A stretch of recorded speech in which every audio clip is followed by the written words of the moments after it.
Hello বন্ধুরা, তো আজকে নিলাম একটা নতুন মিনি ব্লগ। আজকের দিনটা ছিল মকর সংক্রান্তি, তাই মেট্রো ধরে সোজা চলে গেলাম দক্ষিণেশ্বরে। গঙ্গায় মা জেঠিমা স্নান করবে সংক্রান্তির দিনে, তাই চলে গেলাম ওখানে। স্কাইওয়াক ধরে চলে গেলাম দক্ষিণেশ্বর। তো স্কাইওয়াকে আমি কোনোদিনও উঠিনি।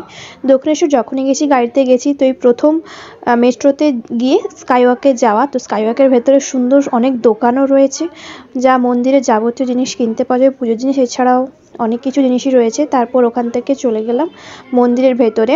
সেদিন ভিড়টা তো দেখতেই পাচ্ছ কতটা ভিড়, যেহেতু সংক্রান্তির দিন তো ভিড় তো হবে অবশ্যই। সে ছিল স্নান করে পুজো দিয়ে আসবো মায়ের, কিন্তু এত ভিড় তো পুজো দেওয়াটা সম্ভব ছিল না, তাই গঙ্গা পুজো দিয়ে স্নান করেই আমরা ওখান থেকে বেরিয়ে এলাম। তো বেরিয়ে আসার আগে ওখানের ভেতরে কয়েকটা দোকান একটু ঘুরে নিলাম।